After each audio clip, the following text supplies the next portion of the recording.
Hello, जय हिंद, नमस्कार साथियों। आज हम बताने वाले हैं कक्षा 10 मैथ वेरी इंपॉर्टेंट क्वेश्चन 2022 के लिए। जो 2022 में क्वेश्चन आने वाले हैं वही क्वेश्चन आज हम बताएंगे।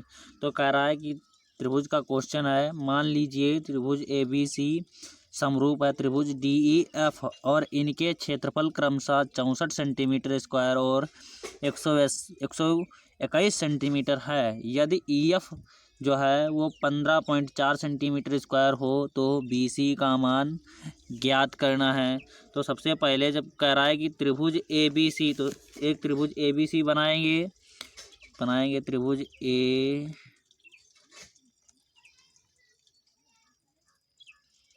समरूप जिसकी सभी भुजाएं बराबर हों, समरूप। तो ए, ये बी और ये सी हो जाएगा। इसी प्रकार एक दूसरा त्रिभुज बनाएंगे, इसको मान लेंगे डी और इसको मान लेंगे ई और इसको मान लेंगे एफ। डी ई एफ दो त्रिभुज हैं जो समरूप हैं। तो सबसे पहले अब लिखेंगे गिवन दैट, जो दिया है, GIVEN, गिवन दैट। क्या दिया है? तो सबसे पहले जो दिया है वो दिया है त्रिभुज ए बी सी समरूप है त्रिभुज डी ई एफ के, ये दिया है इतना। तो लिखेंगे त्रिभुज ए बी सी का क्षेत्रफल की बात हुई है, तो लिखेंगे त्रिभुज ए बी सी का क्षेत्रफल बट जो दिया है वो कितना होता है। ए बी सी का क्षेत्रफल कितना है? बी सी है, बी सी का स्क्वायर हो जाएगा। उसके बाद में त्रिभुज डी ई एफ का क्षेत्रफल वो कितना है? वो है ई एफ है, तो ई एफ का स्क्वायर हो जाएगा। इसी प्रकार आगे चलेंगे तो लिखेंगे त्रिभुज ए बी सी का क्षेत्रफल बटे त्रिभुज डी ई एफ का क्षेत्रफल बराबर हो जाएगा हमारा बी सी का क्षेत्रफल, बी सी का स्क्वायर बटे ई एफ का स्क्वायर। अब त्रिभुज ए बी सी का क्षेत्रफल क्वेश्चन में दिया है क्रमशः। जो ए बी सी का क्षेत्रफल है वो 64 है और डी ई एफ का क्षेत्रफल है वो 121 है। तो रखेंगे ए बी सी का क्षेत्रफल जो है वो 64 बटे डी ई एफ का 121 है, 121 रख देंगे, बराबर बी सी का स्क्वायर। बी सी बराबर जो निकालना है हमें, बी सी का स्क्वायर निकालना है, बटे ई एफ का मान कितना दिया है? ई एफ का मान दिया 15.5, 15.4, इसका स्क्वायर हो जाएगा। चलिए आगे हल करते हैं। फिर इतना हुआ। इसके बाद में आगे यहाँ से स्क्वायर हटाएंगे, रूट लगाएंगे इधर, ये हो जाएगा 64 बटा 121 बराबर बी सी बटे 15.4, ये हो जाएगा। 64 यहाँ पर वर्गमूल ले लेंगे, 8 का वर्गमूल होता है, ये 11 का वर्गमूल होता है। इधर बी सी बटे 15.4, पॉइंट हटाएंगे, यहाँ ऊपर 10 हो जाएगा, इसकी गुणा इसके साथ हो जाएगी 8 गुणे 154 बराबर बी सी गुणे 10 गुणे 11 हो जाएगा। अगर बी सी का मान यहाँ से निकालेंगे तो 8 गुणे 154 बटे 10 गुणे 11 हो जाएगा। इसको और इसको काटेंगे तब हमारा मान होगा वो आ जाएगा 11.2। तो बी सी बराबर जो निकल के आएगा वो 11.2 आ जाएगा हमारा। ये आंसर फाइनली ये हमारा क्या हो जाएगा?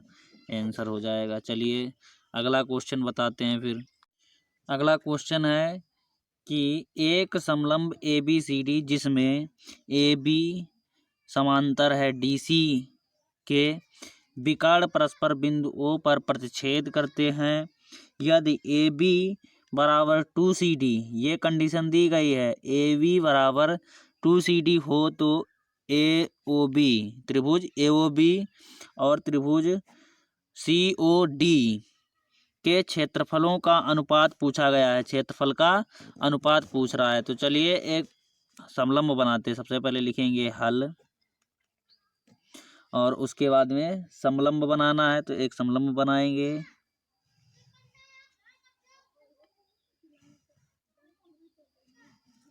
चलिए ये समलंब बन चुका है। ये ए मान लेते हैं, ये बी और ये सी और ये डी। इसके विकर्ण कह रहा है, ये विकर्ण डाल दिए हैं हमने, ये विकर्ण पड़ चुके हैं। और ये बिंदु ओ पर प्रतिच्छेद कर रहा है। ठीक है, ये बिंदु ओ पर प्रतिच्छेद कर रहा है, काट रहा है यहाँ पर विकर्ण। तो कह रहा है कि ए बी, सबसे पहले लिखेंगे गिवन दैट, गिवन दैट दिया है। क्या दिया है? सबसे पहले तो ये दिया है कि ए बी जो समांतर है वो किसके है? डी सी के। इतना दिया है। उसके बाद में दूसरा दे रखा है कि ए बी बराबर है, ये कंडीशन टू सी डी के हो। तो ए ओ बी और सी ओ डी का क्षेत्रफल ज्ञात करना है। किसका किसका? ए ओ बी और सी ओ डी का क्षेत्रफल हमें ज्ञात करना है या निकालना है। तो सबसे पहले जब ये कंडीशन दी गई है तो गुणे वाले कहाँ जाएंगे? बटे में। तो ए बी बटे क्या हो जाएगा? सी डी बराबर, इधर 2 बचेगा, इधर 1 बचेगा। यहाँ से हमारा ए बी का मान निकल के आ जाएगा 1 और सी डी का मान निकल के आ जाएगा। ए बी का जो मान होगा वो होगा तुम्हारा 2 और सी डी का मान होगा वो तुम्हारा 1 आ जाएगा। उसके बाद में फिर हमें क्या पूछ रहा है कि त्रिभुज ए ओ बी का अनुपात तथा त्रिभुज ए ओ बी और त्रिभुज सी ओ डी के क्षेत्रफलों का अनुपात पूछ रहा है। तो लिखेंगे त्रिभुज ए ओ बी कहाँ बनेगा? ए ओ बी ये त्रिभुज है, सी ओ डी, और इसका क्षेत्रफल ए ओ बी का क्षेत्रफल ये है और सी ओ डी का क्षेत्रफल जो है वो सी डी है। ये अनुपात में पूछ रहा है। चलिए आगे बताते हैं। समलंब में है तो ए बी बराबर 2 निकला और सी डी बराबर ये, और इसका ए ओ बी में जो क्षेत्रफल है, क्षेत्रफल आधार को कहते हैं, ये ए बी है, और सी ओ डी में जो क्षेत्रफल है वो डी सी है या सी डी है। ठीक है, उसके बाद में अब लिखेंगे त्रिभुज ए बी, त्रिभुज ए ओ बी, त्रिभुज ए ओ बी बराबर है त्रिभुज सी ओ डी के। इसमें क्या है? ये एकांतर कोण है, एकांतर कोण है। क्या है? एकांतर कोण है। उसके बाद में फिर लिखेंगे त्रिभुज ए ओ बी तथा त्रिभुज सी ओ डी में, इतना लिखेंगे। फिर आगे चलिए अगले पेज पे। ये हुआ ए ओ बी, लिखेंगे त्रिभुज ए ओ बी का क्षेत्रफल, ए ओ बी का जो क्षेत्रफल होगा वो ए बी का स्क्वायर हो जाएगा।